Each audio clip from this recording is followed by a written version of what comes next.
พากันสั่งสมไว้สั่งสมบุญบารมีไว้คนมีบุญไปทางใดแคล้วคลาดปลอดภัยทั้งนั้นแหละมันจะเจอเหตุการณ์ขับขันรถส้นกันรถมุนเบิดบีบูมุนเบิดแต่คนบ่เป็นหยังเลยคนที่ถูกล้อมไว้คล้ายกับเฮาอยู่ในท่ามกลางของลูกโป่งถึงเหตุการณ์หลายๆอย่างนี่มันก็เกิดขึ้นกับผู้เป็นเองเขาก็มาเว้าให้เฮาฟังมากกับหลายคนแล้วแต่ยังคือบักลำเพิ่นวงศกรบอกว่า แม่นบ่โยคาวราชบ่บุ คือบักลำเพิ่นเห็นว่ารถส้นร่างกายมันบูออกจากรถมาได้จังใดสวนกันนี่รถส้นกันแบบนี้แต่มันทะลุออกมาจากรถใดนั่นแหละเป็นอย่างที่อัศจรรย์เฮาว่าเป็นอย่างที่อัศจรรย์พวกเฮาบ่ฮู้จักแต่สำหรับเฮาฮู้จักอยู่แล้วว่าบ่อัศจรรย์เป็นธรรมดามัคคะสิทธิชาติสิหุ่มมันไว้บุออกมาสมควรที่เสียชีวิตแต่ว่าบ่เสียพวกนี้บาดเจ็บนิดหน่อยถ้าว่าบาดเจ็บเนี่ยนั่นแหละคือตายแต่มันคนบ่มีบุญบารมีที่ตัวเองมาสั่งสมไว้จักบ่ล่ะอีกนึงก็บักปามอ้วน ลูกอีอันตาสกปรกนะตายังก็คือตามักเลาะมักแวะยังนะอีตาอันหัวสกปรกหัวบ่ซัก นั่นแหละรถส้นกัน3คันเนาะ3คันมันอยู่การบีบูบุญเบิดแต่ว่ามันบ่เป็นหยังเลยแหมมันบ่มีหยังเลยหลวงพ่อช่วยด้วย สั้นๆแล้วแต่ว่ามันก็มาปฏิบัติฝึกหัดภาวนาอยู่นี่เป็นปีแล้วละ2 ปีแล้วมั้งเนาะมันสั้นแล้วที่จริงคือขันนั้นคือขันต้องเสียชีวิตเองแต่ว่าด้วยบุญของมันเองบารมีมันเองที่มันสั่งสมไว้มันเองรถนี่คือเอาถิ่ม คนหลอดในเมื่อนั้นมันก็ตั้งใจมาหาหลวงพ่ออยู่แล้วมาวัดนี่แหละมันก็บอกให้พรเอารถมาให้เปลี่ยนใหม่มันก็ขับมาเองอีกคือเก่าจนมาฮอดพี่มันก็มาอยู่นี่บักโดนบ่นั่นเหลือแต่อันที่มันปากเบี้ยวอยู่ตรงนี้ก็เหลือแต่อกุศลกรรมเก่าของมันเองรับมั่งนิดหน่อยอันนั้นก็เลยนิดหน่อยอันนั้นเป็นของหลีกบ่ได้ก็ต้องรับนั่นแหละเป็นธรรมดาเป็นสำนักรายน้อยๆนั่นแหละจังว่า หลายอย่างที่พวกเฮาหลอดหรือแคล้วคลาดปลอดภัยก็เพราะว่าอาศัยบุญเจ้าเองเด้บ่มีผู้ใดมาถ้าว่ามีเทพเทวดาอินพรหมรักษาบ่มีแต่ว่าสิรักษาตอนที่เฮามีการนึกถึงจักบ่นี่การนึกถึงพระพุทธเจ้ามั่งนึกถึงบทธรรมที่ตัวเองปฏิบัติมั่งคือการเข้าทรงฌานนี่แหละธรรมเรียกว่าล่ะเดี๋ยวการนึกถึงพระสงฆ์ผู้เคารพนับถือในการนึกทั้ง3อย่างที่ว่ามีพุทธธรรมสงฆ์ก็เรียกว่าจิตมันตั้งมั่นมันเป็นหนึ่งเป็นเอกคตาจิตเป็นฌานเด้นั่นเดินว่าองค์ฌานนั่นแหละรักษาพวกเยาว์นั่นแหละพวกนั้นเขาก็เรียกว่ามาเองโดยความเร็วความไวของพวกนั้นเนาะของพวกเทวดาอินพรหมทั้งหลายเนี่ยมันจะเข้าพึบทันทีเลยก็อาศัยจิตที่ตั้งมั่นจิตที่เป็นหนึ่งจิตที่ประกอบด้วยคุณของพระรัตนตรัยที่นึกถึงมันเองนั่นแหละจริงๆให้เพิ่นมาคุ้มครองที่ว่าบ่เฮาเฮ็ดเองไม่ใช่ว่าล่ะเฮาก็ต้องอาศัยตัวนั้นเป็นความตั้งมั่นเป็นความตั้งมั่นของจิตเป็นหนึ่งสิบ่ฟุ้งซ่านสิบ่หวาดกลัวสิบ่ย้านจากบ่นี่นึกถึงหลวงพ่อปุ๊บนี่มันก็ตั้งมั่นเป็นหนึ่งล้วนมันหลายคนอยู่เด้ล่ะแล้ว อีกอย่างนึงก็คือบุญบารมีหรือการสั่งสมต่างๆที่เคยปุพเพจักตะปุญญาตาบุญที่เคยทำไว้ในการก่อนมันถึงเวลาสิมาหากันมันก็มาเด้อีหยังล่ะนานาอยู่ดอนไหลนะหลวงพี่ยังวะมาจากเลบานอนบ่ อิสราเอลเนาะเจมที่เจมมันก็ฟังพระหลวงพ่ออยู่นั่นล่ะฟังบ่ได้โดนเด้2-3 เดือนนี่แหละมันไปเมืองนอกเนาะมันก็ฝันว่าหลวงพ่อไปดึงเอามันหนีออกมาหลังจากแต่มันก็หนีออกมาอีหลีแบบความฝันหากว่ามีหลวงพ่อไปดึงเด้นี่แหละเอิ้นว่าบุญสัมพันธ์ที่เคยสร้างไว้รวมกันถึงเวลาสิมาสร้างต่อจังซี่นาออกมาแล้วพวกนั้นเขาก็จับเขาไปเป็นตัวประกันในกลุ่มฮามัสนั่นป่ะมันกลับมาประเทศไทยแล้วมันมาหนีเลยแล้วบวชอยู่เท่าเดิมนี่ตัวจุดดอนไลนั่นแหละอย่างนี้แหละวีเจมน้องสั้นแล้วนี่แหละจังว่าคนที่สั่งสมบุญบารมีไว้แล้วนั่นเมื่อถึงข้าวตายกับบ่ตายเด้ไม่ใช่ว่าล่ะแต่ว่าคือมันต่อในศาสตร์นี้นะคือมันต่อไว้ศาสตร์นี้ศาสตร์ที่แล้วมีอยู่แต่เขามาต่อของเก่าเขาอยากบอกมันก็เลยเป็นการพอกพูดขึ้นถึงเวลานี้มึงต้องตายบัดนี้เขาเลยเอิ้นว่าทำบุญหนีบาปก็ได้ทำบุญหนีอกุศลกรรมเก่าก็ได้เอิ้นว่าจังสั่นจังเข้าใจง่ายนะคือออกลำเพิ่นจังซี่ถ้ามันบ่ต่อของเก่ามันตายกันจักว่าล่ะนั่นแหละบักปามคือกันแต่บ่ต่อของเก่าก็ตายคือกันนี่หลวงพี่เกมมื้อนี่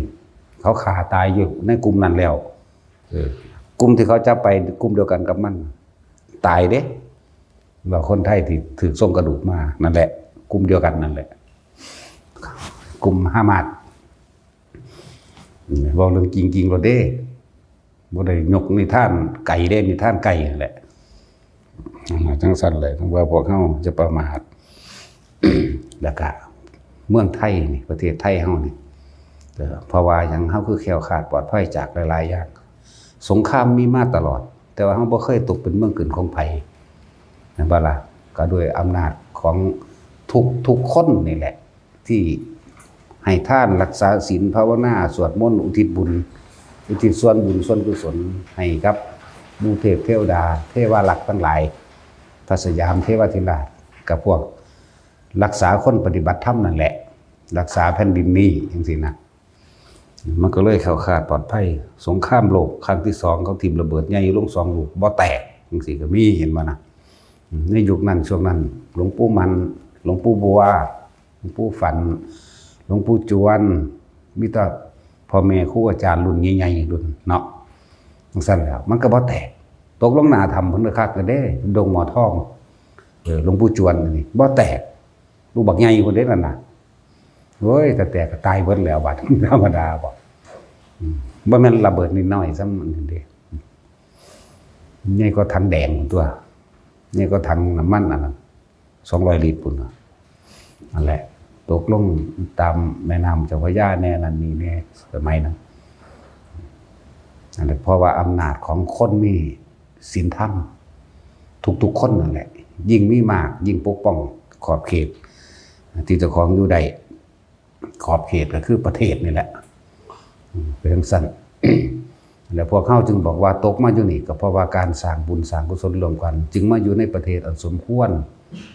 ปฏิรูปประเทศสวาโสจักนี่หมายถึงว่าอยู่ในประเทศอันสมควรสมควรแก่บุญที่ตัวเองเฮ็ดไว้สมควรแก่บารมีที่ตัวเองเฮ็ดไว้เด้เขาจึงแคล้วคลาดปลอดภัยตลอดแล้วก็อีกอย่างอีกสงครามเขากับผ่านพ้นมาได้ตลอดบ่ได้ตายหมุนบ่แม่นหมุนเบิดเมืองเหมือนเขาเนาะของเขาเบิ่งเอาโลดผู้ใดเบิ่งข่าวหมุนเบิดเมืองเอาโลดจักสิไปปลูกผักปลูกหญ้าทั้งใดกินทะเลทรายไปซ้ำบัดนี้ปลูกของก็ยากๆน้ำก็หายากลบกันแต่ละครั้งแต่ละคราบ่นั่นแหละพวกใดสั่งสมบุญไว้เคยกระทำบุญกรรมรวมกันมาธาตุดีหรือธาตุแห่งสิ่งธาตุที่เป็นกุศลไหลเข้าสู่ธาตุที่เป็นบุญกุศลแก่กันธาตุที่เป็นธาตุเสียเคยทำความสมรู้ร่วมคิดในกันคำว่าเมื่อเรามีกรรมเป็นเผ่าพันธุ์เรามีกรรมเป็นทายาทเผ่าพันธุ์ก็หมายถึงว่าคนกลุ่มนั้นเรามีกรรมเป็นทายาทก็คือการสมรู้ร่วมคิดในความคิดเห็นเดียวกันคิดเหมือนกันพูดเหมือนกันทำเหมือนกัน นั่นแหละธาตุเสียกับไหลเข้าไปสู่ธาตุเสียทุกๆคนเคยเกิดผ่านในพุทธศาสนามาแล้วเด้บางคนก็ไล่พระพุทธเจ้าบางจำพวกก็ไล่พระปัจเจกพระพุทธเจ้าเผาอุแองน้ำทุบแองน้ำพระเจ้าถิ่มไล่จูดเผากุฏิวิหารต่างๆใส่ไล่ป้ายสีนี่บ้านนี้ก็ถือกวาดไปจังสันกวาดเนี่ยบ่แม่นผู้อื่นกวาดเด้การกระทำโดยกรรมของตัวเองเด้เป็นตัวดึงดูดกันไปเองใจบ่ล่ะบ่มีพระเจ้าดลบันดาลเด้บ่มีสิ่งศักดิ์สิทธิ์ดลบันดาลบ่มีผู้ใดมาเป็นเจ้ากรรมยังให้เฮาเด้เป็นผู้เฮ็ดเองจักว่าล่ะผู้นั้นผู้นี้ดลบันดาลกรรมดีให้กรรมเลวให้บ่แม่นเฮาเฮ็ดเองเบิดโดยความสมรู้ร่วมคิดด้วยการกระทำรวมกันคือพวกเฮาเดี๋ยวนี้มากระทำกรรมรวมกันแต่ว่าเป็นกุศลกรรมพวกเขาจึงดึงดูดมาหากันเองมันเลยเป็นทั้งสั้นเมื่อถึงเวลามันก็มาเองล่ะตะกี้บ่ฮู้จักบ่มีผู้ใดฮู้จักอนาคตล่วงหน้าหรอกบ่มีใครฮู้จักว่าสิมานั่งฟังหลวงพ่อบรรยายธรรมอยู่เดี๋ยวนี้เคทีมันมาแต่2 ปีแล้วได้เคทีก็เลยถึงเวลามามันก็ดึงดูดญาติพี่น้องมาอีกนั่นบ่ล่ะก็เพราะว่าเคยทำกรรมบุญกรรมรวมกันมันก็ดึงดูดกันมาจังซี่มันบ่ได้คิดได้ว่ามันสิมาจังสิไผก็ดีเนาะนั่นแหละจึงบอกว่าพวกเฮานั้นสร้างเหตุไว้ให้ดีที่สุดเถอะเหตุก็คือคิดดีคิดอยากให้ทานคิดอยากฟังธรรมคิดอยากฝึกภาวนาอันนั้นอันนี้คิดอยากเฮ็ดกรรมฐานแบบนั้นแบบนี้เด้นี่เอิ้นว่าเหตุส่วนผลมันก็เกิดจากเหตุที่เฮาเฮ็ดไปนั่นแหละสร้างสังสมไปเรื่อยสุดท้ายแล้วแม้นบ่อยากถึงมันก็ถึงนิพพานเนี่ยบ่ล่ะถ้าผู้อยากเร่งรัดตัวเองกับตัดสินใจถิ่มครอบครัวเลยบ่ว่าหญิงบ่ว่าชายมาเร่งรัดตัวเองเอาเลยได้ทั้งนั้นบ่ได้เลือกเพศบ่ได้เลือกประเทศแล้วบ่เลือกศาสนาพร้อมเด้หลายศาสนาได้มาฝึกอยู่นำนี่ต่างประเทศพวกนี้เห็นบ่ล่ะถึงเวลามามันก็มาหลายศาสนาอยู่เด้อนั่นเป็นเรื่องของอัตตาตัวตนเป็นเรื่องของลักษณะว่าคนนี้อยู่ประเทศนี้คนนี้ศาสนานี้ซื่อๆเด้แต่ความจริงคือธรรมความจริงของชีวิตความจริงทุกคนมีความปรารถนาเสมอกันเหมือนกันทุกคนปรารถนาความสุขความสมหวังความสะดวกความสบายความอยู่ดีกินดีความบ่อยากคือบ่อยากต้องการสงครามบ่มีผู้ใดต้องการสงครามบ่มีผู้ใดต้องการน้ำท่วมไฟไหม้แผ่นดินถล่มฟ้าผ่าพายุเกิดขึ้นเชื้อโรคบ่มีนี่คือธรรมคือความจริงของทุกคนจิตใต้สำนึกของทุกคนมีแบบนี้เบิดก็ได้กับปรารถนาสิ่งเหล่านี้เบิดแต่ว่าด้วยกรรมอย่างบ่คือการกระทำผู้ใดทำกรรมดีธาตุดีก็ไหลเข้าสู่ธาตุดีผู้ใดทำกรรมเลวธาตุเสียก็ไหลเข้าสู่ธาตุเสียไหลเป็นกลุ่มเป็นก้อนเข้าไปหากันตายกันเป็นกลุ่มๆตายกันเป็นก้อนๆตายกันเป็นหมู่ๆนั่นแหละกรรมเป็นเผ่าพันธุ์กรรมเป็นทายาทเฮาเฮ็ดอันใดไว้ก็สร้างเฮาต้องได้รับผลของกรรมที่เฮากระทำไว้เลยเอิ้นว่าทายาทกรรมทายาทของเจ้าของเองที่ตัวเองเฮ็ดไว้เองซั่นแหละเบิ่งเขาแยกเด้เขาเบิ่งกรรมมันแยกจัดสรรออกไปเอธิโอเปียเนาะเห็นบ่พวกเอธิโอเปียทั้งหลายนี่เขาก็แยกไปอยู่ส่วนเขาเด้อดอยากแห้งแล้งทั้งที่อยู่ในเขตที่สมบูรณ์เนาะเขตลุ่มแม่น้ำมีซอนต่างๆนั่นแหละอาหารการอยู่การกินดีๆเด้แต่ว่าเขาเฮ็ดกินบ่เป็นว่าล่ะดินเขาก็ดีเป็นตะปลูกนั่นปลูกนี่ว่าให้เว้าหยังกันนี่2คนนี่แม่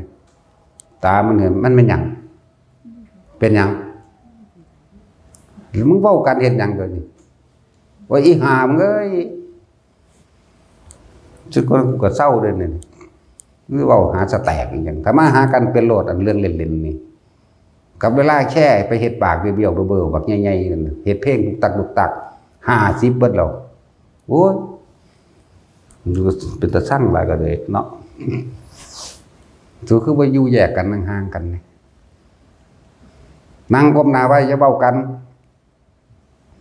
พวกหีเขี้ยวแล้วเบิ่งเฒ่าบ่แล้วก็เลยเนาะคือละศูนย์เด้อคือตาสั่งแต่มาหากันนี่จังมันแม่นอีหยังเด้แอดมินนี่เว้ากันโลดยามเช้ากันปุ้มพิมแต่พวกเขานั่นแหละโอ้ยอีห่าเอ้ยทั้ง2ห่านี่แหละเอาล่ะแต่ว่าพวกเฮา มาเล่งสั่งสมกันไปเฮาสั่งสมบุญบารมีไปเลยกับบุญบารมีทั้งหลายนั่นที่ตัวเองเฮ็ดเองได้ปกป้องคุ้มครองตัวเองบ่แม่นผู้อื่นเด้บ่ที่เทวดาเขาปกป้องคุ้มครองเพราะว่าหยังเขาก็อาศัย การสวดมนต์ภาวนาของเฮาอาศัยการให้ทานของเฮาแล้วเฮาก็อุทิศบุญให้เขาเมื่อใดก็ช่างที่จิตเฮาสงบเขาหังมาเองบ่ได้ไปเอิ้นบ่ได้ขอร้องบ่ได้อ้อนวอนพร้อมก็มีอยู่เรื่องเทวดาปกปักรักษาแม่นบ่ล่ะคือมหาชนกตกน้ำลอยน้ำอยู่ถึง7 มื้อก็นึกถึงบุญบารมีพุ่นเด้บ่ได้เอิ้นไผมาซอยเด้นั่นบ่ได้เอิ้นให้เทวดาอินพรหมทั้งใดมาซอยเด้นี่นะบ้วนปากของเจ้าของเองสมาทานศีล8ด้วยตนเองนึกถึงบุญบารมีอันเก่าที่เคยสร้างมาแล้วด้วยสัจจะด้วยความจริงบัดนี้จนสลบลงไปนั่งอันพี่เสื้อสมุทรอยู่แถวนั้นแหละห่อนห้นอยู่บ่ได้พระอินทร์ก็เร่งแล้วเร่งเบิ่งแล้วบุญมันสะเทือนขึ้นไปเห็นบ่แสงแห่งบุญมันสะเทือนคนดีคนสั่งบารมีคนมีบุญตอนนี้ได้รับความเดือดร้อนก็มีคำสั่งให้นั่งผีเสื้อสมุทรแถวนั้นแหละไปเบิ่งท่าแม่มึงสินิ่งเดียวได้จังใดกับลงไปเบิ่งนั่นก็แหละจังว่าจังได้อุ้มกันขึ้นไปนะไปอุ้มกันไปสู่จุดหมายเมืองทิมิลานี่ก็คือตัวอย่างหนึ่งพระพาหิยะรุจิริยะมุนีเกิดเป็นเศรษฐีลูกเศรษฐีมีสมบัติตั้งเท่าใดเยอะแยะไปเล่นน้ำพลาดตกน้ำที่ลุดออกไปจากตาข่ายปลาใหญ่ขาบกลืนกินเข้าไปในท้องทั้งที่บ่จักหยังเด่นทั้งที่เป็นเด็กน้อยเด่นแต่ว่านั่นแหละเอิ้นว่าบุญเขามาห่มไว้เขาไปตกอยู่ในท้องปลาเหมือนกับนอนอยู่ในเตียงหนุ่มๆนอนอยู่ในที่หนึ่งหนุ่มๆมีเครื่องห่มไว้พูนไหลไปสู่เมืองหยังล่ะทางเมืองของเพิ่นอยู่พระราณสีก็ไหลมาตกสู่เมืองราชคฤห์อย่างนี้แหละปลามันตัวใหญ่บัดนี้มันไผสิซื้อได้เขาขายตั้ง1,000ก็เศรษฐีอีกบ่มีลูกไปซื้อมาก็พาท้องปลาออกเอาปลามาคั่วนั่นแหละคั่วปลาออกมาเอาเด็กน้อยนอนอยู่ในหั่นพาได้เด็กน้อยออกมายิ้มใส่เซ้ยอยู่แล้วทั้งสั้นแล้วบ่ได้เก็บได้ปวดเห็นบ่เพราะมัคคะสิทธิชาติบุญบารมีอันใดที่ตัวเองกระทำเอาไว้เองปกป้องคุ้มครองตนเองที่โบราณอีสานเฮาเว้าไว้คนมีบุญตกน้ำบ่ไหลตกไฟบ่ไหม้ก็แบบนั้นแหละเขาเจ้าก็สั่งสมไปเขาเจ้าบ่ฮู้ว่าเขาเจ้าสิได้นิพพานหรือบ่ได้นิพพานเขาเจ้าบ่รู้เด้แต่ว่าเขาเจ้าสร้างแต่ความดีไปเรื่อยๆเหมือนกับเฮากินข้าวเฮาก็บ่รู้คือกันเด้ว่าเฮาสิอิ่มค่ำที่เท่าใดแม่นบ่มีผู้ใดนับไว้เด้อกูสิอิ่มค่ำที่20กูสิอิ่มค่ำที่7ค่ำที่8บ่มีผู้ใดนับไว้เด้กินไปเรื่อยบาดอิ่มบาดพ่อเองเนาะนี่ก็เหมือนกันเพิ่นก็บ่ได้คาดคิดว่าเพิ่นสิเข้าถึงนิพพานในศาสตร์นี้เหมือนกันนั่นแล้วอยู่มามาอยู่เมืองราชคฤห์2ผัวเมียเศรษฐีตระกูลนี้ก็บ่มีลูกเลี้ยงไว้เป็นลูกต่อมาการค้าขายไปเห็นมันก็คือลูกเศรษฐีตระกูลนั้นแท้ไปบอกกันบัดนี้ทั้งลูกทั้งเมืองพระราณสีนั่นที่ลูกตกมาก็มาเบิ่งก็ลูกคอยเรื่องแย่งกันผิดเถียงกันพอดีพระราชาก็มาบอกเลี้ยงกันพุละเดือนเปลี่ยนกันก็เลยเป็นลูกเศรษฐี2ตระกูลนั่นแหละเพราะว่าเพิ่นทำบุญไว้เห็นบ่เดือนนี้ไปอยู่นำผู้นี้เดือนนี้มาอยู่นำตระกูลนี้อายุขึ้น16ปีก็เขาก็เจ้าก็หาเมียให้เมื่อเขาเจ้าหาเมียให้อยู่กับเมียผู้นั้นก็ตายผู้นี้ก็ตายเอาผู้ใดมาผู้นั้นก็ตายก็มีลูกมีเต้าดอกจนอายุถึง80ปีเกิดความเบื่อหน่ายในชีวิตได้ยินได้ฟังธรรมพุทธเจ้าได้บัดพุทธเจ้าก็ส่วนมากก็อยู่เมืองราชคฤห์สิมากกว่าเนาะสั่นแล้วแสดงธรรมไปเลยบวชขอลูกบวชลูกก็ให้บวช80ปีแล้วบวชแล้วว่านานเพียงแค่อาทิตย์เดียวนึงก็บรรลุพระอรหันต์หลังจากบรรลุพระอรหันต์แล้วมีชีวิตยืนเจ้าไปอีก80ปีมีพระองค์นี่แหละอายุยืนกว่าหมู่ 160 ปีจากบ่ล่ะจังซั่นแล้วเขาเจ้าก็บ่รู้ว่าเขาเจ้าสิได้นิพพานหรือบ่ได้เขาเจ้าก็บ่รู้เมื่อถึงเวลามันก็ดึงดูดเข้าไปหาเข้าสู่ธรรมะพุทธเจ้าแสดงธรรม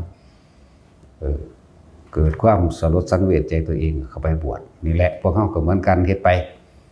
แต่ผู้ใดอยากเด้งรัดตัวเองก็ตัดใจตัดความอะไรตัดความของเกี่ยวหรือตัดการเห็นจากตาซะก่อนตัดการได้ยินจากหูจากญาติพี่น้องผัวเมียลูกเต่าหลานซะก่อนแต่ความอะไรอยู่ภายในใจมันมีอยู่แต่ก็ละแต่ก็มีวิธีฝึกเพื่อให้ลืมสัญญาเพื่อให้ดับสัญญาเพื่อบ่ให้ตัดปริโภทหรือความกังวลต่างๆออกนั่นแหละก็โดยอานาปานสตินั่นแหละดับสัญญาได้ก็ดีที่พุทธเจ้าคนปฏิบัติมาเป็นเวลาตั้ง6 ปีบาจิตัสรู้ก็ตัสรู้โดยวิธีของการรู้ลมหายใจตัสรู้ก็เห็นปฏิจจสมุปบาทความเกิดดับด้วยความสืบต่อของจิตคือความคิดเห็นความคิดสิ่งนี้มีอารมณ์กับสิ่งนี้พบเกิดแบบนี้เป็นไปโดยความแบบนี้เพราะสิ่งนี้มีสิ่งนี้จึงมีนะเป็นแบบนี้นี่เองนั่นอิมัสมิงสติอิทันโหติเพราะสิ่งนี้มีเพราะเฮาคิดคนสัญญาเก่าๆขึ้นมาคนเฮาคิดถึงบ่คิดถึงอนาคตดอกผู้ใดคิดถึงอนาคตใดมันบ่ทันได้เกิดมันทันได้มีความจำเห็นบ่ส่วนมากก็คือคิดถึงอดีตเรื่องเก่าๆกรรมเก่าๆอารมณ์เก่าๆแล้วก็มาปรุงแต่งใหม่ปรุงแต่งเพื่อให้แบบอยากได้แบบนั้นอยากเป็นแบบนี้ไหลไปเรื่อยอารมณ์ก็เกิดเป็นน้ำความคิดนั่นพบเกิดแบบนี้นี่เองถ้าหยุดคิดได้นั่นถ้าหยุดคิดได้อิมัตสุปาทานิรุชติเดบันถ้าหยุดคิดได้คือการหยุดคิดนี่ต้องบ่นำเรื่องเก่าๆมาคิดบ่มีความคิดนึกปรุงแต่งนี่ปุญญาภิสังขารอปุญญาภิสังขารเนยชาภิสังขารบ่คิดสิ่งใดเลยสักสิ่งสักอย่างอาศัยลมหายใจเป็นเครื่องหล่อเป็นกุศโลบายในการหยุดคิดนามรูปเกิดบ่ได้อายตนะเกิดบ่ได้เวทนาสัญญาสังขารเกิดบ่ได้แบบนี้นี่เองเพิ่นบอกว่าเพิ่นตรัสรู้ด้วยใช้วิธีลมหายใจนั่นแหละนั่นเป็นวิธีลมหายใจเป็นสมถะภาวนาวิปัสสนาการพิจารณาทั้งหลายจะเป็นทางปัญญาเลื่อนไว้เห็นตามความเป็นจริงจับจุดจับจิตได้ต้องหยุดคิดตอนนั้นนะจังบรรลุเป็นพระพุทธเจ้าขึ้นมาเมื่อบรรลุอรหันต์แล้วระลึกอย่างต่างๆได้ทั้งเบิดนั่นแหละอย่างสังว่าพวกเข้าก็สร้างไปเฮ็ดไป ไปทางใดกับบ่ตกอับดอกแม้นสิได้รับเศษกรรมมั่งนิดหน่อยเล็กน้อยเจ็บไข้ได้ป่วยก็มีนิดหน่อยหรอกบ่ได้มีมากถ้าไปตกสู่ที่อันตรายถึงชีวิตมันยังมีแนวดึงดูดหรือบีบเฮาออกมาเด้หรือว่าขับรถไปเนี่ยบางคนก็ขับรถฟังธรรมบางคนก็ขับรถภาวะสวดมนต์ในใจบางคนก็ทรงฌานไปในตนเองเลยจังซี่ถ้าสิมีอันตรายเกิดขึ้นข้างหน้าภายใน5 นาทีหรือ1 นาทีก็ช่างสิมีดอกแนวบ้านสะกิดเฮ็ดให้เฮาปวดเหี่ยวหรือว่าอยากได้นั่นอยากได้นี่เลี้ยวเข้าปั๊มก็มีเด้เลี้ยวเข้าปั๊มก็มีจอดรถลงเหี่ยวข้างทางก็มีนั่นแหละมีอันใดอันหนึ่งสะดุดให้เฮาหยุดรถซะก่อนพอถ้าเฮาหยุดปุ๊บหันไปเบิ่งข้างทางหน้าทางรถเฮาสิตำปุ้งเลยก็มีนั่นแหละนั่นนี่จังว่าเฮ็ดไปเถอะส่วนลึกลับก็มีอยู่ดอกเรื่องเขาคนที่ได้รับส่วนบุญที่เฮาอุทิศผลทานบุญกุศลกรรมดีหมายถึงเทวดาลูกขเทวดาเทพเทวดาอันเป็นอากาศเทวดากระช่างเถอะนั่นแหละช่วงนั้นเฮาระลึกถึงบุญกุศลที่เฮาเฮ็ดไว้อยู่หรือ1ฟังธรรม2สวดมนต์ในตนเองเข้าใจบ่ล่ะสวดมนต์ในตนเองมั่งภาวนาพุทโธไปมั่งฟังธรรมมั่งทรงฌานไปมั่งหรือใครควรพิจารณาธรรมไปมั่งแต่ต้องมีตัวนี้ต่อเด้อไผก็ดีเด้อนั่นแหละบ่เวลาเฮาสิลงเฮือนบอกผู้เฒ่าเขาเจ้าบอกสวดมนต์บทนั้นเด้อสวดมนต์บทนี้เด้อแคล้วคลาดปลอดภัยนั่นเป็นกุศโลบายจักว่าล่ะให้พวกเฮาระลึกถึงสิ่งที่เป็นบุญเป็นกุศลเพิ่นจึงว่าสวดมนต์บทนั้นเด้อบทนี้เด้อแคล้วคลาดปลอดภัยเนาะ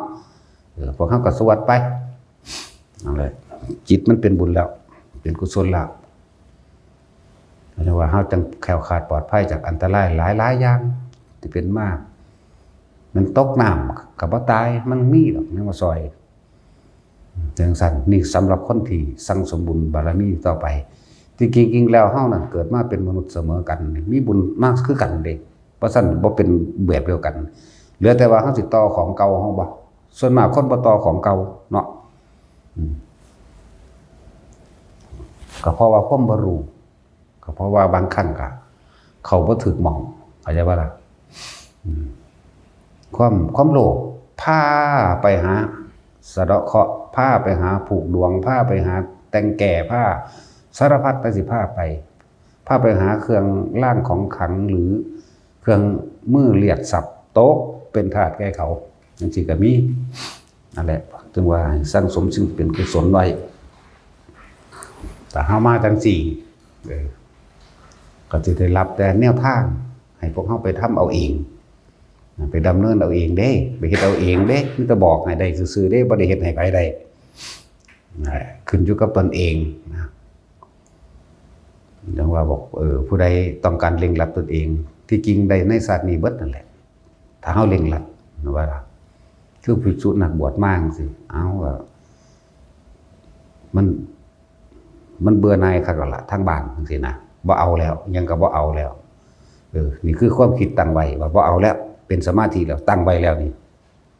ยังแต่ว่าสิเฮ็ดจังได๋สิมันสืบต่อได้การทำสมาธิเกิดขึ้นเป็นของง่ายๆแต่ว่าการรักษาสมาธิให้จิตตั้งมั่นเป็นของยากกว่า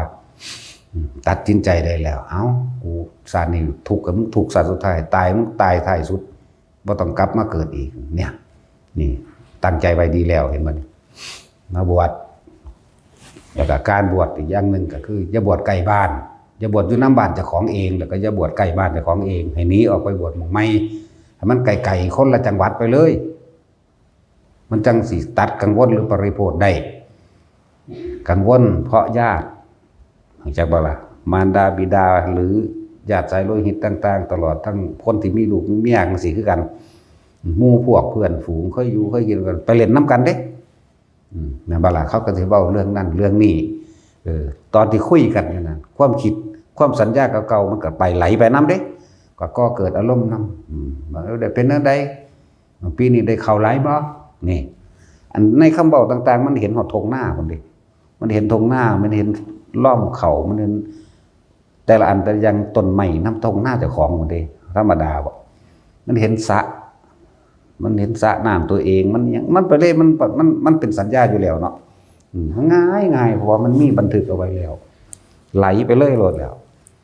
เป็นจังได๋ผู้นั้นมันเศร้าเมาแล้วบ่ผู้นี้มันเศร้ากินเหล้าแล้วบ่มันเศร้ากินยาบ้าแล้วบ่มันยังมึนคือเก่าอยู่บ่นี่ถามกันไปเลยได้บาดนี่ไหลออกนอกนั่นแหละถึงว่าต้องการตัดปริโภทต้องการตัดความกังวลทั้งหลายที่มันของที่มันเกี่ยวกันอยู่หนีออกมาบวชอยู่ไกลๆบ้านเจ้าของแต่อยู่กับคนหูจักมันก็ได้เว้าคือเก่านั่นแหละเห็นบ่ล่ะจักว่าโอ้ยผู้นั้นเป็นนั่นผู้นี้เป็นนี่วึบอยากไปเบิ่งเนาะมันก็ตัดสัญญาบ่ได้จักเทื่อแล้วดับแนวมื้อนั้นบ่ได้แล้วถ้าว่าผู้ใดอยากบวชก็ว่าเอาล่ะเอากิ่งละกูนี่หนีมาไกลๆมันมีหลายหม่องอยู่ดอกมันให้เลือกนั่นนะ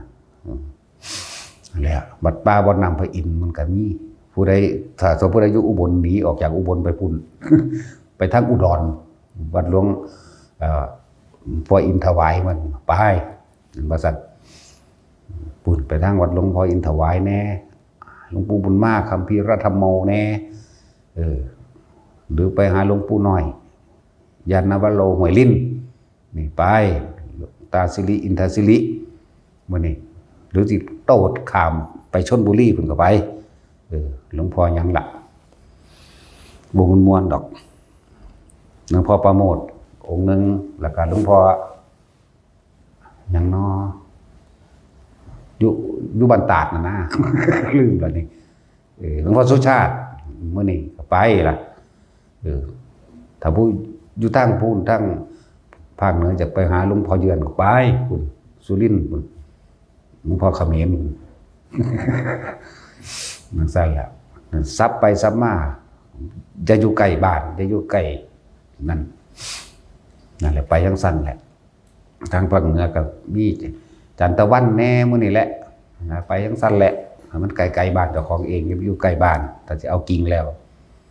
ทุกข์ให้มันทุกข์ที่สุดให้มันสุดแห่งทุกข์ไปเลยไม่ต้องไปมีอย่างอีกนั่นแหละไปหาบวชหม่องยังสั้นใส่แม่นแถวมุกดาหารกับหลวงพ่อขั้นชิดบางทีก็ไปนั่นมีแต่ไปดีๆทั้งนั้นเด้มีแต่เฮ้าหรือบ่ดีมีแต่คนหรือบ่ดีอยากว่าหลังจะผู้ใดไปแล้วก็จะไปหาตำหนิครูบาอาจารย์เด้แต่ของบ่ดีเองเล่มนั่นเนาะนั่นแหละ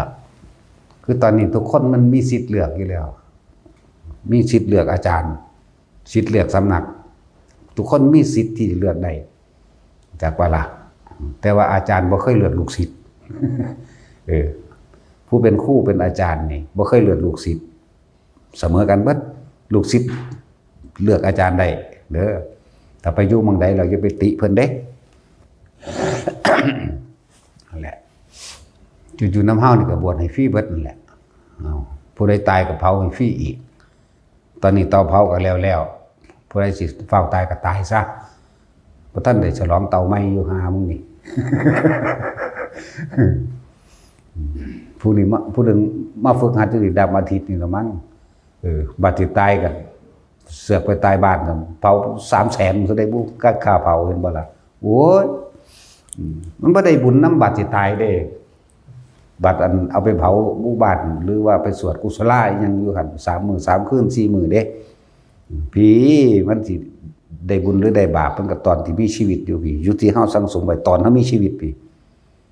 แต่คนสังสมบุญบารมีสังสมไว้ตลอดมันก็เกิดความเคยชินตัวคือเฮาฝึกทรงฌานเจริญฌานโดยลมหายใจนี่อานาปานสตินี่เฮาฝึกไปเลยจนเกิดความเคยชินแม้นสิอาทิตย์เดียวก็สร้างมาตั้งใจเฮ็ดเอาอยู่นี่คนที่ตายโดยลมหายใจนั่นแหละจิตสุดท้ายมันบ่ห่วงหยังมันอยู่แต่กับลมหายใจทุกคนฟังธรรมมานี่เข้าใจเบิดแหละโลกนี้เป็นอนิจจังเป็นทุกขังเป็นอนัตตาเข้าใจเบิดกูเฮ็ดบ่ได้กูปล่อยบ่ได้กูว่างบ่ได้เนาะแล้วก็ฟังบ่อยๆตัวฟังบ่อยๆฟังซ้ำๆฟังจนเกิดความกระจ่างแจ้งเพื่อให้จิตชินในธรรมหรือผู้ภาวนาลมหายใจนี่คือให้มันชินอยู่กับลมหายใจอยู่กับจุดอุณาโลมทรงฌานเจริญฌานนี่ก็ให้มันชินบาดสิตายมานั่นน่ะมันนึกมันสิเข้ามารวบจิตมันสิรวมเข้ามารวบเอาจากวันคนที่ฟังธรรมก่อนที่สิตายนึงแต่ว่าฟังคำว่าก่อนที่ตายแต่เดี๋ยวนี้แหละจากบ่แม่นสิพูดหาหลักของเขาขาง้อเขาว่าตูมๆอยู่เอานี่อีพ่ออีแม่ฟังธรรมก่อนที่ตายมันจะไปมันบ่ไปได้แนวจังซั่นเฮาก็ต้องสร้างไว้แต่เดี๋ยวนี้แหละจากว่าล่ะเมื่อเฮาสร้างไว้แต่เดี๋ยวนี้แล้วเกิดความเคยชินมันสิน้อมไปเองเอาเฮ็ดจังไดทุกคนก็เกิดมาเพียงแค่หากินซ้ำตายคนสิหลุดพ้นออกจากความตายบ่มีหนีเท่าใดก็บ่รอดจักสิหลีอยู่ไสจังสิพ้นออกจากความตายได้มันก็ระลึกมันก็ระลึกเข้ามามันก็เห็นตามความเป็นจริงได้พูดมันก็ระลึกไปได้แล้วบัดนี้เอาตายก็ตายกูบัดนี้แน่ในที่สุดแล้วความตายนี่บ่มีไผซอยไผใดความเจ็บปวดความป่วยอันเกิดจากความรู้สึกในตัวเองก็มีผู้ใดถอดให้เฮาได้บ่มีมันก็ยอมรับมันเมื่อมันยอมรับยินก็ร่วมเข้ามาสู่ลมหายใจอยู่กับลมหายใจแล้วก็ตายโดยแบบลืมคิดถึงผู้อื่นไปเลยอยู่เฉพาะในลมหายใจนั่นแล้วตายอย่างต่ำๆกับอนาคามีเด้พวกนี้พวกตายโดยปราศจากความคิดนึกถึงบุคคลสัตว์จริงของเนี่ยนี่แหละจังว่าหลวงพ่อเน้นย้ำทุกคนที่มานี่มาฝึกเอาถิ่มไปก่อนวิธีอื่นๆที่พวกเจ้าได้ก็เลยถิ่มไปก่อนอย่าเพิ่งเอานำมาเปรียบมาเทียบเมื่อฝึกได้แล้วก็จังเอาไปเปรียบไปเทียบที่หลังเอาดอกกรรมฐานมีตั้ง40อย่างแต่ทั้งเบิดนี่คือ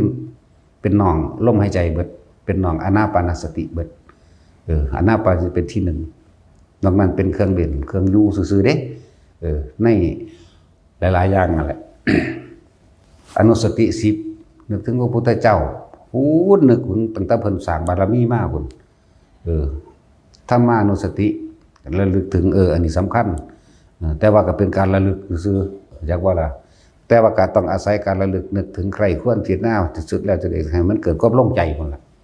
นึกถึงพระสงฆ์ที่เฮาเคารพนับถือเป็นสังฆานุสตินึกถึงศีรานุสติ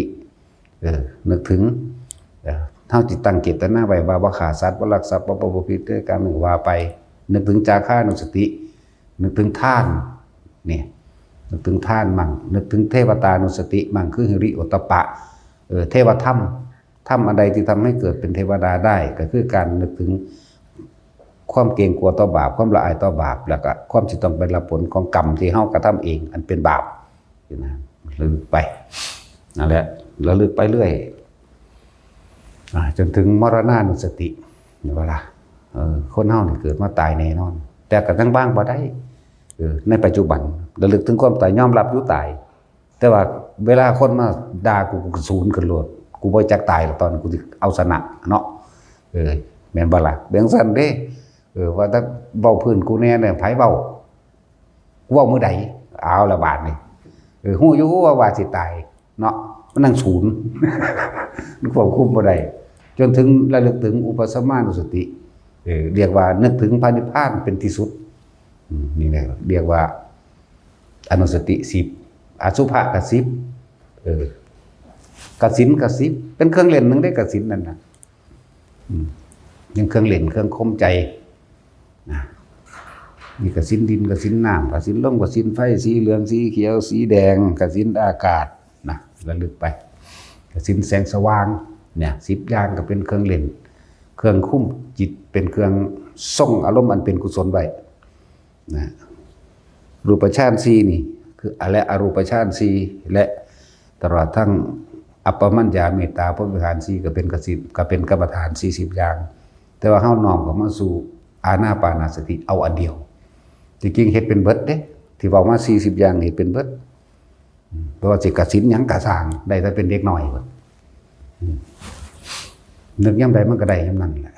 ตะกี้ก็เป็นบ้าอยู่อยากบ่ล่ะโอ้ยเห็นสวรรค์นรกเขาก็มาเว้าความนั้นความนี้แต่ว่าถ้าคนมาเถียงกูศูนย์คือโลดนี่ละอารมณ์บ่ได้เห็นบ่กูเห็นจังซี่มันเป็นจังซี่จังซี่ยืนยันตัดสินเห็นว่าล่ะเดี๋ยวนี้บ่แล้วแต่ฝันไปแล้วก็แล้วไปจังซี่แหละคือเฮาต้องปล่อยมันออกทั้งเบิดเลยปล่อยความรู้ปล่อยรู้หมดรู้ปล่อยบ่เอาอย่างๆทั้งนั้นแหละแต่ว่าที่ฝึกหัดให้ทุกคนนี่คือการทรงฌานเจริญฌานโดยอานาปานสติที่พระพุทธเจ้าเว้ารู้ที่สุดก็คืออานาปานสติปฐมฌานทุติยฌานว่าปฐมฌานวิตกนี่เป็นผู้มีสติรู้อยู่หายใจเข้าหายใจออก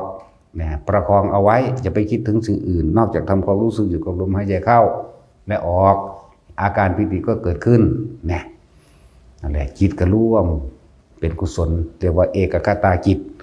แต่บัดนี้เฮามาใช้วิธีดัดแปลงเอาจากบ่ล่ะเฮาสิดัดแปลงเอาจากว่าเฮาต้องสร้างกรรมฐานขึ้นมาอันหนึ่งโดยอาศัยอาการปิติมาเป็นเครื่องยืนยันว่าตัวเองนี่อยู่ในขั้นปฐมฌานรู้ลมมีความรู้สึกอยู่กับลมหายใจเข้าออกแล้วเอาอาการปิติมาไว้ตรงกลางระหว่างคิ้วหรือกลางหน้าผากจุดเริ่มต้นมันแหลกมันอยู่ในกลางระหว่างคิ้วถ้ามันเปลี่ยนไปต่อไปแล้วมันจะขึ้นซาบซ่านขึ้นเป็นระหว่างหน้าผากจนถึงขึ้นหัวดอกนี่คือปฐมฌานเป็นผู้มีสติรู้อยู่อันนี้เป็นจิตหนึ่งเราได้นี่เอิ้นว่าจิตร่วมก็ได้ร่วมตัวมันทำความรู้สึกตัวทั่วพร้อมอยู่ในกายเพียงอันหนึ่งกายเวทนาจิตเวทนากายเรียกว่าเป็นผู้มีสติรู้อยู่มันรู้หยังรู้สึกตัวนั่นแหละเพียงแค่ปฐมฌานนี่ก็สามารถเข้าถึงบรรลุธรรมใดได้จากมันเข้าถึงโสดาสกิทาคาจนถึงอรหันต์ใดเบิดนั่นแหละแต่ถ้ามันมีกำลังของมันแล้วมันก็สิมันก็สิรู้ทันความคิดดอกจิตธรรมดาก็เป็นศูนย์รวมสรรพสิ่งในความรู้สัพพะความรู้สัญญาเวทนาสังขารวิญญาณรวมแล้วก็คือจิตก็คือผู้รู้นี่แหละรู้เบิดนั่นแหละแต่ว่ามันสิเอาทันบ่ได้แม่นบ่ล่ะหมายถึงอาการของจิตก็คือความคิด จากวันจิตเป็นผู้รู้สั่งสมอยู่เฉพาะมันเองเนาะอาศัยตาหูจมูกลิ้นกายไปกระทบสัมผัสตาเห็นปุ๊บด้วยความเคยชินของมันมักคิดโลดเห็นคนผู้ยิ่งยังมากอีห่าหนึ่งก็ขี้ลายแต่อีนี่คืองามแต่นี่เห็นบ่ความคิดออกละจิตเลยเป็นผู้คิดผู้นึกผู้ปรุงผู้แต่งมันบรรลุโตหรอเด้นจากบ่นี่ฟังดีๆเด้อมันบรรลุสึกโตหรอเด้แต่เฮาอยู่กับลมหรือกับอุณาลมไปนี่เฮายังรู้สึกตัวเองอยู่ความรู้สึกเฮาไม่ไปพอใจและไม่พอใจบุคคลผู้อื่นหรอเด้นี่แหละวิธีดับมันก็เลยแล้วก็เลยต้องเอาความรู้สึกตัวไว้มาเป็นตัวเตือนตัวเองความรู้สึกของคนมีอยู่3อย่างสุขเวทนาคือความพอใจทุกขเวทนาคือความไม่พอใจและอุเบกขาเวทนานี่แต่คนบ่สามารถที่เข้าใจคนทั้งหลายบ่เข้าถึงความรู้สึกที่เป็นอุเบกขาเป็นจังได๋นอเพราะว่ามันส่วนมากมันบ่เคยอุเบกขาเนาะมันมีแต่รักคนนั้นเกลียดคนนี้พอใจมั่งพอใจหมาตัวนั้นบ่พอใจหมาตัวนี้สั่งผู้นั้นสั่งผู้นี้สั่งร้อนสั่งหนาวพอใจกับแนวอื่นๆกับบ่พอใจกับแนวอื่นมันเลยออกจากความรู้สึกตัวเข้าใจบ่นี่แต่เฮาอยู่ในความรู้สึกตัวณจุดใดจุดหนึ่งจุดเดียวเฮานี่เป็นอุเบกขาจนทำให้บ่อยทำให้มากจนเกิดความเคยชินแล้วเมื่อมันชินแล้วเฮาสิจับความคิดเท่าใดเองจากบัดในเมื่อมีความรู้สึกตัวอยู่เป็นอุเบกขาเป็นดุจว่านายประตูทวารหรือยามเฝ้าจับผิดความคิดตัวเองบ่ให้มันออกให้มันมีเฉพาะความรู้สึกตัวนี้ถ้ามันไปปุ๊บมึงไปคิดถึงเขาแล้วเนาะดึงกลับมาลมใหม่เกิดขึ้นใหม่ปั๊บนั่นแหละเกิดดับมาคิดไปหาคนนั่นคิดไปหาคนนี่บุคคลนั่นต่างๆนานาสารพัดบุคคลคิดไปถึงสัตว์ต่างๆสารพัดสัตว์คิดถึงสิ่งของนั่นนี่เรื่องเล่าต่างๆสารพัดเรื่องความรู้สึกเข้าสิออกจากว่านี่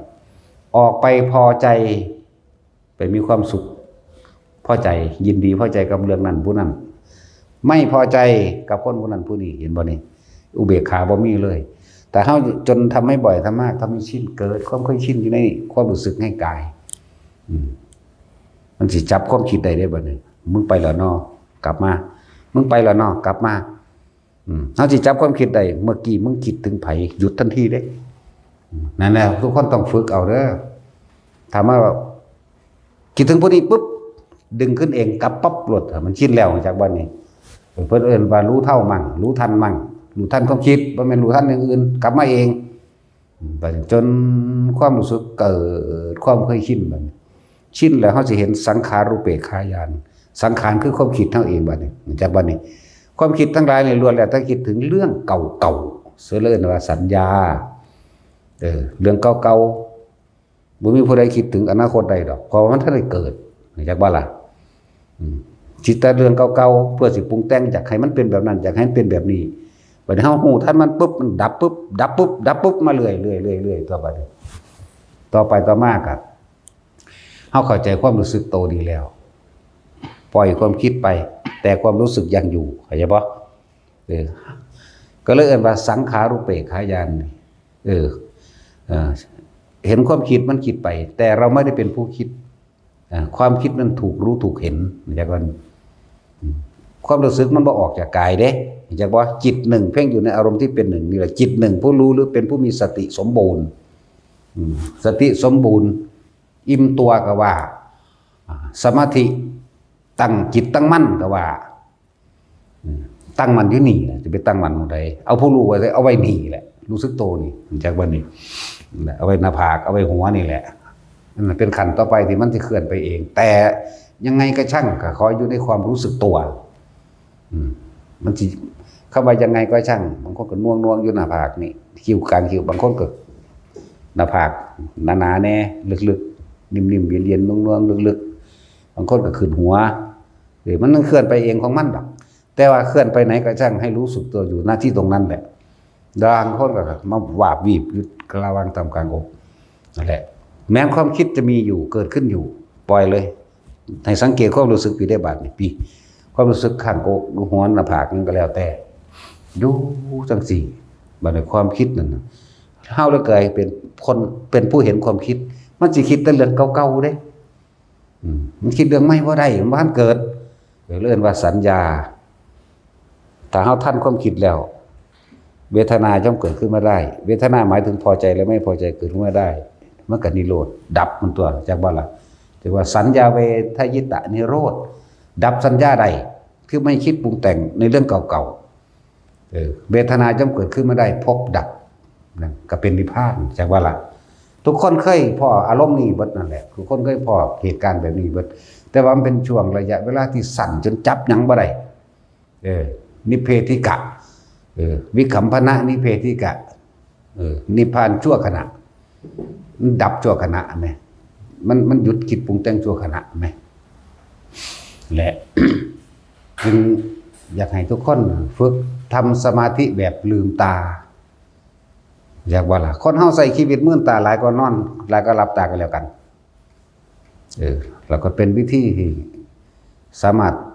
ทำได้นึกได้ตลอดเวลาเลยบ่ว่าสิทำงานอยู่กับจังครับเราคนที่ยังห่วงเงินห่วงงานห่วงหนี้ห่วงสินอยู่ก็เฮ็ดไปนั่นแหละ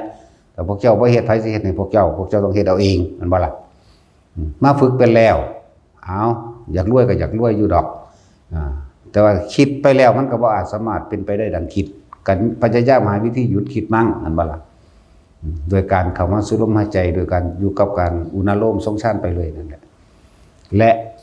อานิสงส์ของการทรงฌานเจริญฌานใน 3-4 เดือนขึ้นไปนี่เฮ็ดเป็นแล้วแต่เฮาก็ขอให้พวกเฮาเฮ็ดทุกมื้อแม่นมื้อละเล็กละน้อยก็จักครั้งละเล็กครั้งละน้อย1ก่อนต้องว่าตั้งให้เอาเองดอกอันนี้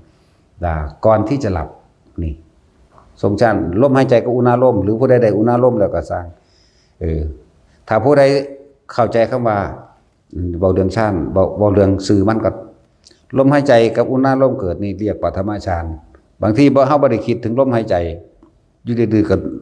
คำว่าอยู่เฉยๆนี่ความคิดมันบ่แล่นไปเด้อุณาโลมเกิดขึ้นเลยนึบขึ้นหรือบนหัวเกิดขึ้นเลยเนี่ยประกอบกับการฟังธรรมขึ้นทันทีก็มีคนฟังธรรมองค์ใดก็สั่งขึ้นเบิดนั่นเป็นฌานที่2แล้วเด้ฟังไปเรื่อยๆของมันนั่นแหละถ้าประกอบด้วยการพิจารณาพร้อมจิบ่เป็น2กะสร้างเป็นปฐมอุณาโลมเกิดแต่ว่าความคิดมีวิตกมาถึงคิดใคร่ควรพิจารณาตามข้ออัดข้อธรรมต่างๆที่เพิ่นแสดงไปจักว่าล่ะอันนี้เรียกว่าสมถะและวิปัสสนาเกิดขึ้นพร้อมกันสมถะภาวนาวิปัสสนาภาวนาเกิดขึ้นพร้อมกันเลยแล้วก็รับไปจากวันละนี่เฮ็ดไปจนรับนี่คือเวลาที่1ที่อยากให้ทุกคนเฮ็ดลักษณะรับแล้วนี่อยากจิตมันผักมันบ่คิดจากว่าจิตมันมีอยู่มีวิหารละธรรมของมันเองแล้วมันบ่คิดเด้จากช่วงเวลาเฮานอนหลับ4ชั่วโมง5ชั่วโมงนี่ก็ตามเวลาที่2คือขณะก่อนที่จะลุกตื่นปั๊บนี่รีบเข้ามาลมหายใจกับอุณาโลมโลดเด้อให้มันจับอุณาโลมได้ก่อนแม้เพียงแค่ 2-3 วินาทีไปได้นี่คือการสืบต่อกันสันตติหมายถึงว่าความสืบต่อความต่อเนื่องจิตสงบต่อเนื่องไหมในระหว่างจิตสงบต่อเนื่อง4ชั่วโมงขณะที่หลับนี่เห็นบ่ล่ะจังซั่นล่ะ4ชั่วโมงต่อเนื่องปุ๊บหลังจากนั้นก็ไปทำภารกิจการเงินการงานการหยังก็ว่าไปขณะครั้งที่3นี่ในช่วงระหว่างกลางวันนี่เฮ็ดตอนใดก็เฮ็ดเถอะกินข้าวแล้วก็นั่งเบิ่งลมจักหน่อยก็นะจักนาทีนึงก็นะก็เอานี่เหตุการณ์หลายๆอย่างในการเงินการงานเฮาสิเปลี่ยนแปลงภายใน3เดือนที่4รับผล1เป็นผู้เจริญด้วยโภคทรัพย์ของอยู่ของกินของใส่ต่างๆจักว่ามันสิค่อยๆมาเองจักว่าล่ะถึงแบบเป็นผู้เจริญด้วยโภคทรัพย์ของอุปโภคบริโภคตลอดทั้งเงินนั่นแหละไป มันสิค่อยๆเคลื่อนกับมาเองของมันเองดอกนี่คืออานิสงส์หรือผลพลอยได้อานิสงส์ผลพลอยได้เป็นสี่นี่คือจุดหนึ่งคนขายของก็ต้องไปคิดเล่งให้มันขายได้คักดอกไผก็จะขายได้เบิดโดยจุดหมายของเฮานั่นแม่นบ่ซั่นแต่ว่าเมื่อความคิดเฮ็ดจังซั่นจังซี่ปุ๊บแล้วมันบ่ขายได้หยุดคิดมั่งนั่นแหละบุญเกิดขึ้นแล้วในความสงบบุญคือความสงบเย็นดับความเร่าร้อนกระวนกระวายในความกระหายในความอยากได้อยากดีอย่างนี้เป็นของตนเองมันเกิดขึ้นแล้วผล ของบุญนี่แพร่กระจายออกไปณสถานที่นั้นๆย่อมมีเป็นมงคลแล้วหรือว่ามีเทวดาเข้าใจบ่นี่เพราะเขามาจากความสงบเย็นภายในใจของเขาบุญมันเกิดเทวดากับเขามาล้อมเองเพราะเขาก็อาศัยโมทนานำเฮาโดยอาการปิติหมู่พรหมทั้งหลายก็เอาปิตินั่นแหละคืออาหารของหมู่พรหมดังสั้นหรือเทวดาจังซี่ก็อยากอยู่ใกล้รักษาเฮาทันทีโลดนี่โดยที่เฮาบ่ได้เรียกร้องมาเองอันตรายใดๆก็ปลอดภัยพร้อมเด้เข้าใจบ่นี่อันสิปลอดภัยจากอันตรายใดๆทั้งปวงบัดทุกอย่างพร้อมเด้แต่เฮาเฮ็ดอยู่เข้าใจบ่นี่เทวดามารพรหมทั้งหลายมาอาจสามารถทำอันตรายได้กับบุคคลผู้เข้าอยู่ในอานาปานสติเข้าใจบ่นี่นี่คืออานิสงส์แต่กะโรคไข้ไข้เจ็บจากมันโรคไข้ไข้เจ็บธรรมดาทุกคนขันธ์ห้าหมายถึงร่างกายเขาเองเป็นกรรมเก่าเป็นภาชนะรองรับความเจ็บปวดทุกชนิดเป็นภาชนะรองรับโรคทุกชนิดอีกอันเกิดจากกรรมเก่าให้ผลจากวันนี้คนที่เป็นโรคนักๆก็คอยทุเลาเบาบางลงมาจากวันนี้ถ้านักถึงสุดท้ายตายเลยก็ตายไปในร่มโลดจากว่าอะไรทั้งว่าคนมันยังนมอยู่นี่ไหม60 70ลงมานี่แม่นมอยากว่านี่ถ้าสิ100 ปีหรือ100 กว่าปีตายแล้วก็ตายซะอยากบ่ล่ะบ่ต้องมาเฮ็ดให้มันนมหรอกเห็นมันก็บ่นมอยู่แล้วนั่นแหละฝึกโรคที่ร้ายแรงกับทุเลาเบาบางลงที่ยังไม่หนักหรือก็สามารถหายได้อีกต่างหากเด้ยิ่งคนนมนี่คือว่าคนฝึกหัดไปแต่น้อย10 ปี20 ปีจังสิคนพวกนี้ถึงเวลารับกรรมเก่า40 ปีสิป่วยเป็นมะเร็งสิเป็นโรคอันนั้นโรคอันนี้บ่เป็นเพราะว่าหยังอำนาจบุญบารมีส่งผลไปเวลาเฮาทำบุญหยังก็สร้างบัดนี้บุญเกิดจากการให้ทานบุญเกิดจากการสวดมนต์ภาวนาบุญเกิดจากการรักษาศีลบุญเกิดจากการทำความดีทุกอย่างนั่นแหละก็เฮาก็มีการอุทิศแม่นบ่ขอผลทานบุญกุศลกรรมดีนี่ที่ข้าพเจ้าก็ทำมาแล้วเลยตั้งแต่นี้จนถึงปัจจุบันขณะจงถึงแด่สรรพสัตว์ทั้งหลายไม่มีที่สุดไม่มีมารทุกข์มลบรรดามีพวกเจ้ากรรมนายเวรต่างๆเมื่อถึงเวลามันก็มาจากความคิดเท่านั่นแหละบัดนี้ความคิดเฮาถูกตัดออกบ่คิดถึงเรื่องหลายๆบ่ซอดึงเจ้ากรรมนายเวรมาบ่ซอเรื่องเล่าร้อนกระวนกระวายมาเฮ็ดให้ร่างกายร้อนเด้คนคิดร้อนนั่นเห็นบ่ล่ะเฮ็ดให้ร่างกายเดือดอย่างว่านี้นั่นแหละพวกกรรมนายเวรต่างๆแม้กระทั่งเทพเทวดาอินทร์พรหมทั้งหลายที่เขาสามารถรับส่วนบุญกุศลที่เขาอุทิศออกไปได้เขาก็รับเมื่อเขารับแล้วว่าโรคภัยไข้เจ็บในตัวเขาเองก็คอยทุเลาเบาบางและถึงขั้นหายเป็นในที่สุดนั่นสินะนี่แหละคือผลพลอยได้จากการทำภาวนาอานาปานสตินี่คือผลพลอยได้มันเป็นอานิสงส์มีอานิสงส์มากมีอานิสงส์ใหญ่นั่นแหละแล้วคนที่ทำอานาปานสตินี่ทำให้บ่อยทำให้มากทำให้ชินได้อรหันตผลในขณะมีชีวิตอยู่นี่อันนี้คือตัวใหญ่มาเลยตัวสุดยอดมันได้อรหันตผลในขณะที่มีชีวิตอยู่ถึงกระนั้นถึงแม้ว่าไม่ได้ในขณะที่มีชีวิตอยู่สมมุติว่าคนปฏิบัติเต็ม 100% ก็ได้อรหันต์ในเต็ม100ในขณะมีชีวิตอยู่บัดนี้เอาเหตุจาก 75%เพิ่งจะได้อรหันต์ในขณะที่สิ้นใจนี่แหละที่คนส่วนที่เพิ่นเน้นย้ำหนักหนาว่าคนป่วยเด้อคนป่วยนอนฟังธรรมนอนภาวนานอนจับลมหายใจนอนฟังธรรมการยินฟังเป็นเหตุให้เกิดปัญญาจากบ่ล่ะให้ใครเห็นใจให้เข้าใจในความเป็นจริงมันสิว่างเองนั่นแหละเขาเพิ่งได้อรหันตผลในขณะที่สิ้นใจนี่พวกนี้นี่อันดับ2อานิสงส์ใหญ่อันที่3ถึงขณะนั้นเนี่ยนี่ขยักไปที่2ที่3ไปละบัดถ้าเขายังไม่ถึงอรหันตผลในขณะที่สิ้นชีวิตเขาเพิ่งเข้าสู่อนาคามีนั่นอนาคามีเด้นั่นแล้วขนาดเท่าเลยเฮ็ดเล่นๆโตๆเตะๆไปนี่คนทรงชาติมึงนึงกูเฮ็ดจะข้าวนึงเพียงขณะแค่รัดข้อมือเดียวจังซี่แต่ให้เฮ็ดซุมื้อเด้ เฮ็ดมือละวินาทีไหมนวงขึ้นวินาทีเดียวนี่ไหม รู้ลมหายใจเข้าปุ๊บตัวนี้ก็นึบขึ้นจากวินาทีหนึ่งก็เอาละนี่พระพุทธเจ้าบอกว่าแม้เพียงชั่วขณะลัดข้อมือเราก็กล่าวว่าเป็นผู้ไม่ห่างจากฌานแม้เขาจะเสียชีวิตหรือตายลงด้วยความมีสติที่หลงลืมไปมั่งคนทั้งหลายเราเนี่ยย่อมเข้าสู่พวกภพเด้เขาสิเฮ็ดเอาหน่อยปานนั้นบ่เนาะก็สิขี้ข้านคักปานนั้นบ่ก็เฮ็ดมันหลายกว่านั้นนั่นแหละเว้ยจะขี้ข้านหลายก็ไปตายซะเนาะต้องเฮ็ดดอกมันก็เฮ็ดให้มันหลายกว่านั้นแน่สืบต่อมันหลายกว่านั้นแน่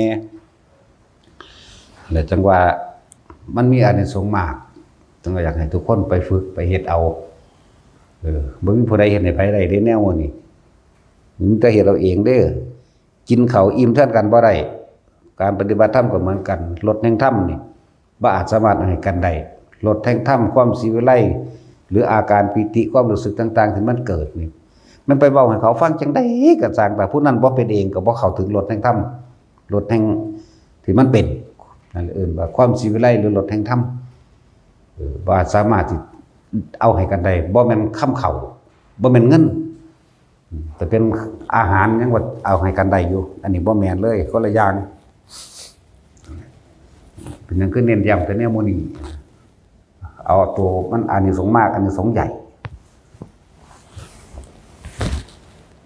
แต่ว่าทุกคนสามารถเข้าได้ทั้งเบิดนั่นแหละนิพพานก็อยู่ในที่ตัวเองเวลาใดขณะใดเฮาหยุดคิดนึกปรุงแต่ง